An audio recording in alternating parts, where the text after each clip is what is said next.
My name is Marina Brooks, and this is my story. I have always believed that a person's home holds their quiet soul, the part that the world doesn't see.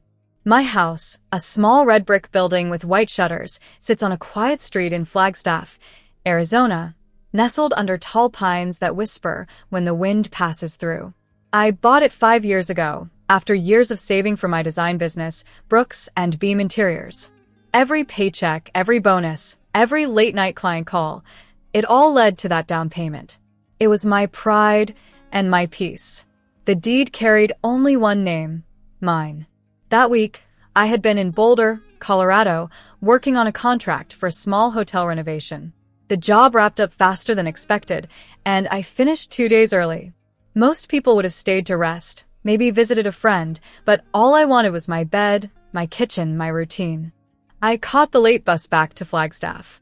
The ride was long and silent. The other passengers were dozing, their heads leaning against the windows. I watched the black highway stretch ahead, lights flickering past like brief memories. By the time I arrived home, it was nearly midnight. The sky was clear and cold, and the stars hung low enough to touch. My house looked the same from the outside, calm and still. The porch light glowed faintly, left on by the timer I had set before I left. I remember smiling, feeling that small joy of coming home earlier than expected. I dragged my suitcase up the steps and unlocked the door. The smell hit me first, sharp, chemical, and dusty, the scent of wet plaster and new paint. My first thought was that something had leaked. I stepped into the hallway, switched on the light, and froze. My hallway looked like a construction zone. The toilet was sitting on a blue tarp, the bathroom tiles stacked neatly beside it like dominoes. The kitchen door was open, and I could see pieces of wood, metal, and tools scattered across the floor. My beautiful marble countertop, the one I'd saved up months for, was gone, torn from the wall. The sink hung crookedly, like a broken jaw. I didn't shout. I didn't cry. I just stood there, my overnight bag still in my hand, the key still hanging from the lock. I thought maybe I'd walked into the wrong house, or maybe this was some kind of nightmare. Then I heard laughter, bright, familiar laughter, coming from the kitchen. Marina, a voice called. It was my sister, Evelyn Pike. She appeared in the doorway, wearing a paint-stained sweatshirt, her dark hair tied up in a messy knot. Behind her, her husband, Grant Pike, and his parents, Ruth and Wallace, stood grinning like they were hosting a surprise party. Evelyn spread her arms wide, smiling. Surprise. We're doing the renovations ahead of the move-in. Move-in. I repeated, the word falling flat. Grant, tall and broad-shouldered, held up a paint scraper. You'll love it, Marina. We thought we'd save you the trouble before we move in next month. The old tiles had to go anyway. I blinked. Move in, I said again, slowly, as if repeating it might make it make sense. Ruth laughed. Evelyn told us you said yes. We've been at it all day. You won't even recognize the place when it's done. For a moment, all I could hear was the faint hum of the fridge, or what was left of it. My heartbeat thudded in my ears. I looked around at the chaos, the piles of tools, the buckets of plaster, the paint stains on my hardwood floors. This wasn't a renovation. It was an invasion. But I didn't argue. I didn't even raise my voice. My words came out small and even. Okay, I said. They mistook my calm for approval. Grant grinned and turned back to the kitchen. Evelyn started talking about paint colors, countertops, and how they'd already ordered a new dishwasher. Ruth handed me a cup of coffee like this was a friendly homecoming. I didn't drink it. I just nodded, murmured something polite, and walked past them. My bedroom door was still closed. When I opened it, I saw that they hadn't touched it. My bed was still made, my books still on the shelf. I shut the door quietly behind me, sat down on the edge of the bed, and stared at the carpet. My hands were trembling, but I didn't cry. I just sat there, listening to their laughter echo through the walls. That night, I couldn't sleep. Every sound from the next room, a hammer hitting something, Grant's low voice, Evelyn's laughter, pressed against my chest like a weight. I thought about the months I spent saving for this house, about the way my father had once said, when you own a home, You own your peace. I thought about how Evelyn used to borrow money and promise to pay it back, how she always said, "You have enough, Marina."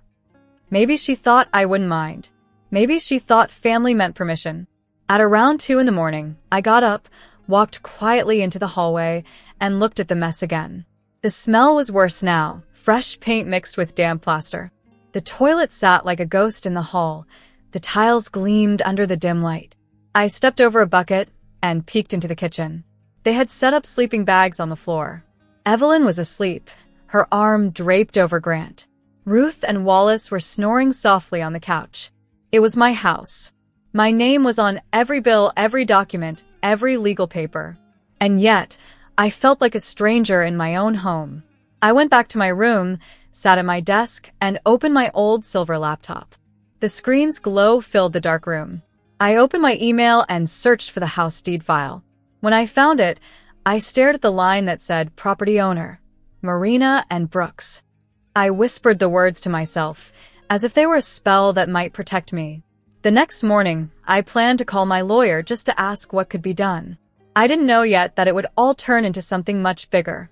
Police cars, legal filings, and a clean cut from my family. But that night, sitting there in my quiet room while my unwanted guests slept a few feet away, I understood something simple and sharp. Silence isn't peace when it's forced. The moonlight spilled across the floor, catching the edge of my suitcase. I hadn't even unpacked. Maybe that was good. Maybe I wouldn't stay long. Not until I decided what to do. I closed the laptop, turned off the light, and lay down, my bag still beside the bed. The air smelled of plaster dust and paint thinner. I could taste it when I breathed. I stared at the ceiling until dawn. My sister thought she was giving me a gift. Her husband thought he was being generous. But what they really gave me was a reminder that trust, like a home, can be torn apart in a single night. When morning finally came, I heard the faint sound of Evelyn's phone ringing in the other room. She laughed as she answered. The sun slipped through the blinds, warm and steady. I turned onto my side, watching the light crawl across the carpet, and whispered to myself, "This is still my house." I didn't know it yet, but within 24 hours, that quiet sentence would become my battle cry. The morning after my return felt strangely quiet. The kind of quiet that comes after a storm, but before another one begins. The sunlight crept through the blinds in pale stripes, and for a few seconds, I almost convinced myself that the night before had been a dream. Then I heard a crash, the sharp clang of metal against tile, and a man's voice swearing under his breath. The smell of paint was still in the air. No, it hadn't been a dream. I sat up, feeling that familiar tightness in my chest. My room was still intact, the only untouched part of my house. My suitcase sat open at the foot of my bed, the clothes inside still folded, as if I hadn't really come home yet. Outside, I could hear Evelyn's cheerful tone as she gave someone instructions. "Just move it closer to the sink," she said. Her voice used to sound warm to me. That morning, it sounded like trespass. I reached for my phone and saw 5 missed calls from clients, one from my friend Hannah in Portland, and one from an unknown number. I ignored them all. Then the phone buzzed in my hand again, Evelyn's name flashing across the screen. Before I could answer, a loud banging echoed through the house, not from a hammer this time, but from the front door. Grant's voice followed, alarmed. "Evelyn, what the hell?" Then I heard sirens. I went to the window and pulled the curtain back. The street below was lit up with blue and red. 6 police cars lined the curb, their lights flashing against the pine trees and the neighbors' fences. Officers moved quickly, their radios crackling. For a moment, I couldn't breathe. My phone rang again. This time, Evelyn's voice came through, shaky and small. "Marina, there are 6 police cars outside the house." "I know," I said quietly. "I can see them. Did you call them?" I didn't answer right away. I watched the officers step onto the front porch, their boots crunching over bits of broken tile. "I didn't call," I said finally. "The neighbors probably did. They saw what's been happening here." A loud knock came from the front door. "Flagstaff Police Department." A woman's voice called out. I slipped into my sweater, tied my hair back, and went to open it. Standing there was a calm-looking officer, her dark uniform crisp against the morning light. She had sharp eyes and a notebook in her hand. "Miss Brooks?" she asked. "Yes," I said. "I'm Officer Lila Morton. We've had reports from neighbors about a break-in and property damage." She looked down at her clipboard, then back at me. "We also received a statement about a possible family dispute regarding ownership." Behind her, another officer, younger, nervous, glanced toward the kitchen window, where Evelyn's shadow moved past the curtain. "This house is mine," I said clearly. "They do not have my permission to be here. They tore out my bathroom, my toilet, my kitchen counters. I told them not to move in." Officer Morton's eyes softened slightly, but her voice stayed professional. "Do you have proof of ownership, Ms. Brooks?" "Yes." "Wait here." I went to my room, opened my desk drawer, and pulled out a folder. Inside were my mortgage documents, the deed, and last year's property tax bill. I brought them back to the porch. She flipped through the papers quickly and nodded. "All right. That's clear. Thank you." By now, Evelyn had come to the door, her face pale and her hands trembling. "This is ridiculous," she said, trying to smile. "We're family, Marina. We were fixing up the place for you." "For me?" I asked quietly. "Yes," she said, but her voice cracked. Grant stepped forward. "Look, officer, this is all a misunderstanding. We weren't breaking in. We were helping. You know how sisters are. It's a gift, really." Behind him, Ruth folded her arms tightly, muttering about ungrateful behavior. Wallace, red-faced and silent, just stared at the ground. Officer Morton didn't react. "Sir," she said, "did Miss Brooks give you written or verbal permission to perform renovations on this property?" Grant opened his mouth, then closed it again. "She didn't say no," he muttered. "She didn't say yes either," I replied. The officer nodded and made a note. "All right. We're going to need to document the property and speak to everyone separately." She signaled to her team. 2 officers entered the house with cameras, another began asking the neighbors questions. I stepped aside as they walked through, their flashlights glinting off the ruined tiles and broken fixtures. I felt exposed, like someone had torn open the walls of my life for everyone to see. Evelyn stood by the door, whispering to Grant, who now looked far less confident. Ruth muttered something about family not meaning what it used to.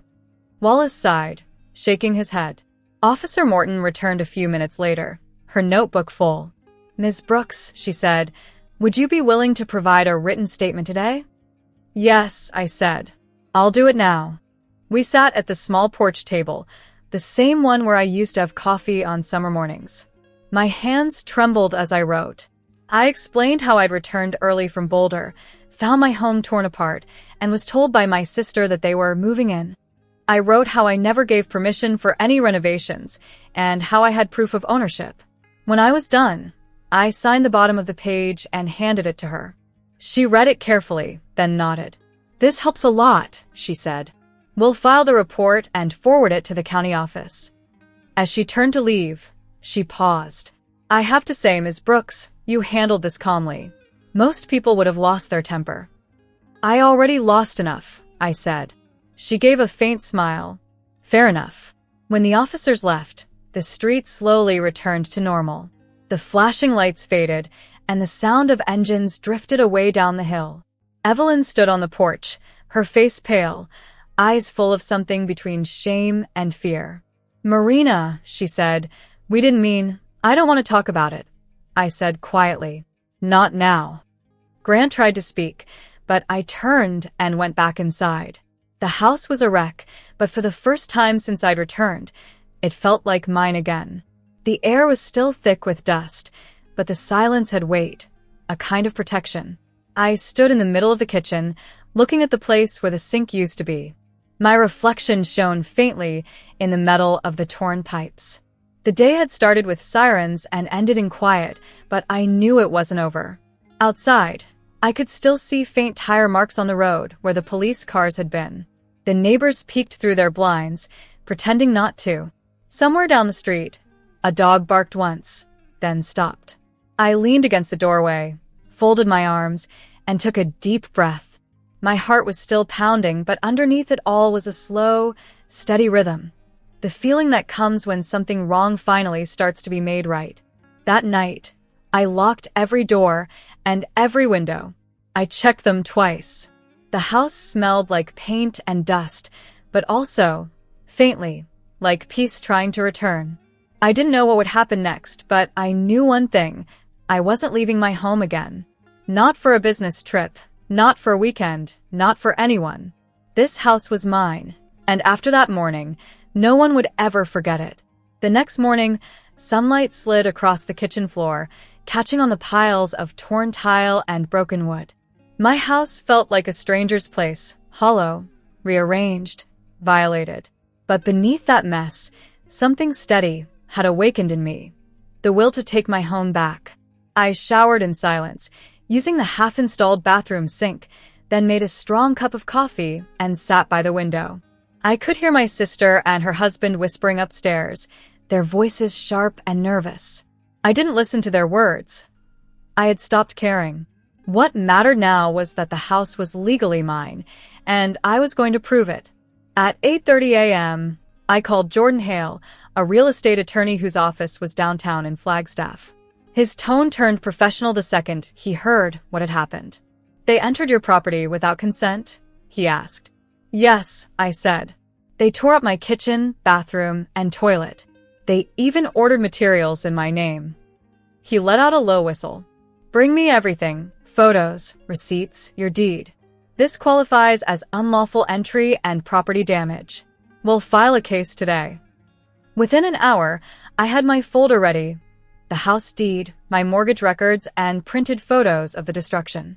I also tucked in a handful of receipts I'd found on the counter, each showing orders made by Grant Pike for items shipped to my address. Jordan's office sat between an old bookstore and a coffee shop. Inside, the air smelled of polished wood and printer ink. He was a tall man with silver hair and sharp gray eyes.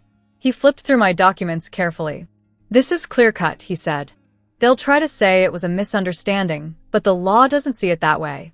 You own the house. They had no permission."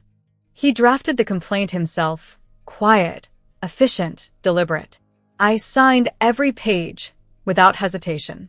The filing fee was $1,500, which I paid immediately. Jordan leaned back in his chair and said, "You'll need to be home this afternoon. The police will come to enforce removal once this goes through." When I returned to my house, Officer Lila Morton, the same calm woman from before, was already waiting by the gate. "Ms. Brooks," she said, "we have the court order for removal and seizure of tools. We'll handle it."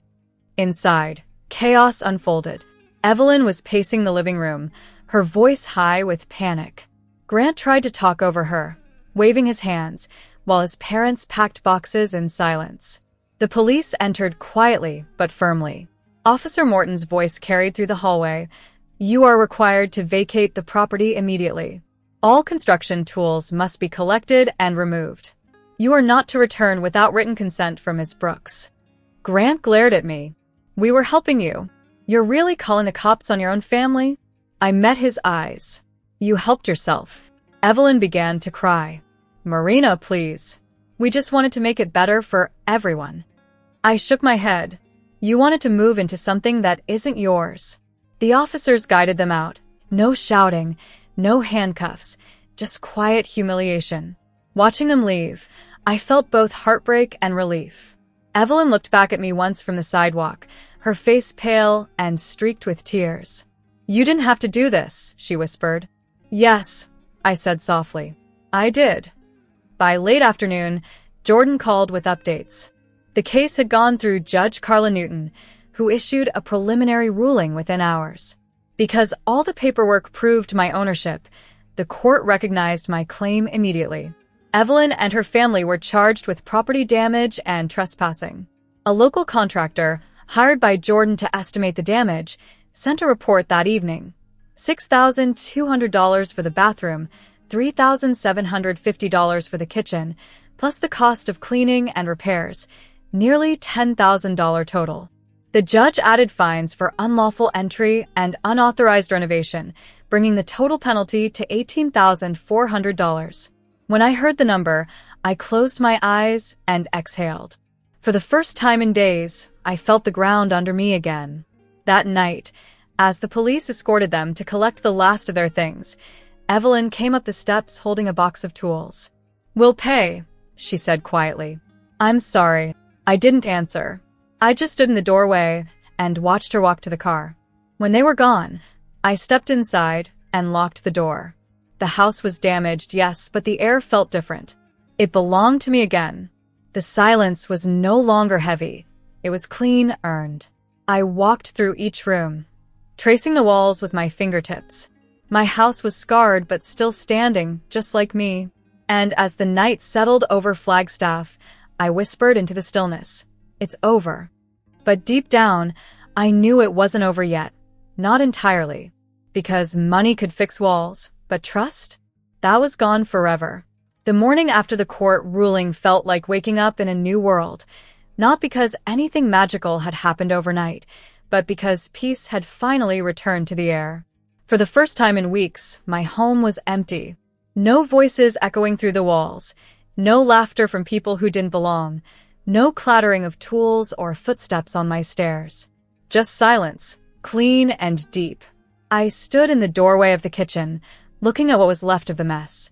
The counters were gone, the cabinet doors hung unevenly, and the tiles were cracked and dusty. My reflection shimmered faintly in the steel of the torn sink. It looked back at me with a mixture of exhaustion and pride. This house was bruised, but it was still mine. Later that morning, my phone buzzed. Evelyn's name appeared on the screen. I almost ignored it, but something in me needed to hear her voice, not for comfort, but for closure. "Marina," she said softly, "we paid the fine. All of it. I just wanted to let you know." "Good," I said. "That's how it should be." She hesitated. "We're staying with Grant's parents in Prescott for a while. Maybe we can talk soon." I didn't answer right away. I looked around the ruined room and thought about how easily trust can be destroyed. "Maybe," I said, though I already knew I didn't mean it. "Take care of yourself, Evelyn." When the call ended, I stood for a long moment staring at the quiet phone. There was no anger left, just distance, wide and necessary. By noon, I had made a plan. I wasn't going to let this house sit broken. I called Tara Vaughn, a contractor recommended by Officer Morton, who had checked in on me the night before. Tara arrived that afternoon, clipboard in hand, her blonde hair pulled back under a cap. "Well," she said, surveying the place, "it's a good house. Strong foundation. They did some damage, but nothing we can't fix." "How long will it take?" I asked. 2 weeks, tops," she replied.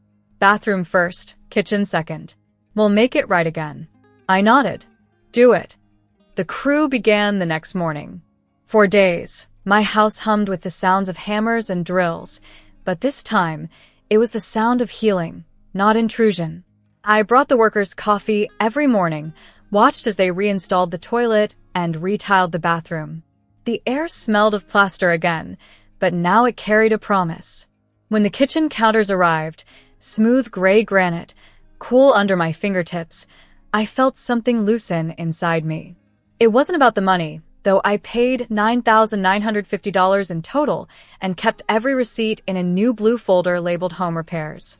It was about reclaiming what was mine, piece by piece. During those days, Officer Lila Morton stopped by twice, just to check in.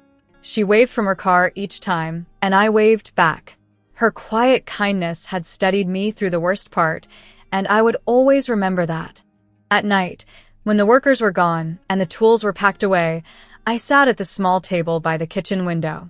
The stars over Flagstaff burned bright against a cold sky, and I finally felt safe again.